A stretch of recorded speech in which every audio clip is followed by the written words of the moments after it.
Let's talk about the results. Obviously, a big surprise. What were your impressions? The big surprise, obviously, is the provision number, isn't it? I mean, I think that everyone was surprised by the results. The big thing really is that we had kind of been giving Diamond Bank the benefit of the doubt on the whole provisions issue. At the 9-month stage, there was 7 billion naira's worth of provisions taken, and we were told that they'd thrown the kitchen sink at it, and this was it, and they didn't have specific assets, but they were just being ultra cautious. Right. So to get to the end of the year and to see provisions sort of for the full year almost 23 billion naira. Meaning they took 11 billion in Q4 is clearly disappointing and a downside to consensus expectations by some margin. And obviously the market is reacting to that because the price down to a new year low today. But let's talk a bit about some of the positives. We're seeing retail deposits growing significantly, now about 50% of total deposits. But Diamond Bank obviously is a very strong player in the SME space.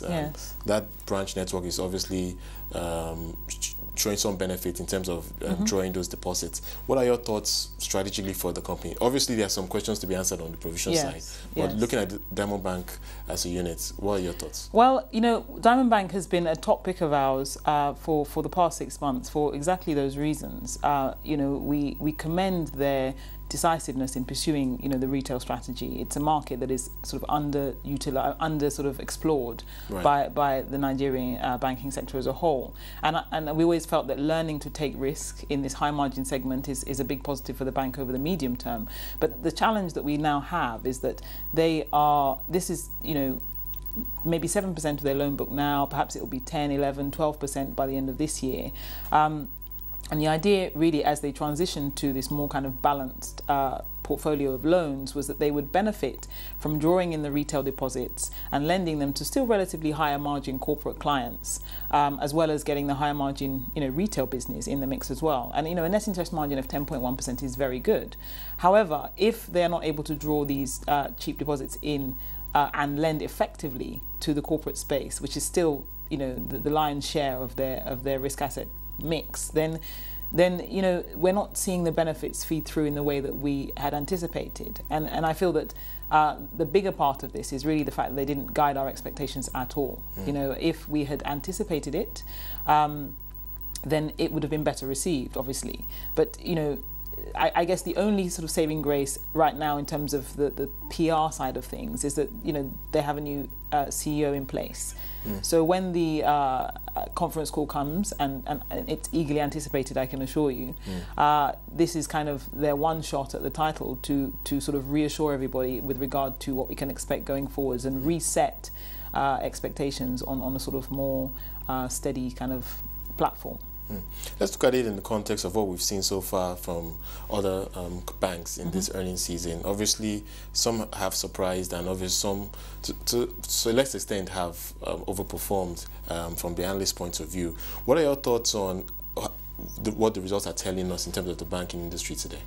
Well, I mean, if I look at, say, Access Bank, which is another sort of tier 2, although for how much longer it's not clear, but for the moment they're still a tier 2 bank, and they have. There are a few question marks in their numbers as we go through the detail, but on the whole, they were consistent with expectations in that we expected a significant reduction in provisioning, a significant swing back into sort of more robust profit levels. Their NPL levels at 8.1% is, again, a significant improvement on last year's. Whereas Diamond Bank may end up being the laggard in the tier 2 space at, closing the year at 14.8, and this is, AMCON is in place. So come Q1 numbers and come, the conference call, we're looking for assurances from management that okay, fine, we sold margin loans at the end of 2010, but in Q1 we have also offloaded a significant portion of non-performing loans that is going to make a significant difference to our numbers come end of the first half. Otherwise, we start to ask ourselves whether we can really rely on guidance from management going forward, or whether we should really just manage our own expectations downwards until they deliver the numbers. Right, and finally, let's talk about looking ahead. AMCON obviously is going to play a big part in the 2011 numbers for most banks as they participate in this loan purchase transaction.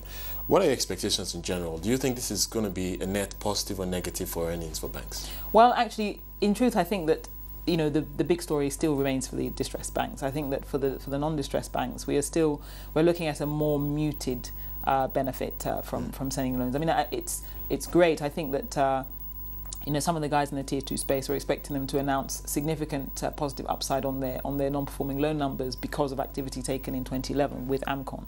But still, with regard to write-backs and regard to the overall shape of things, it is still a marginal factor. I don't think it's going to be a replacement for improved operating performance for any of the guys that are not, you know, distressed players. It's a positive, but it's not going to be a substitute if there's nothing else going on.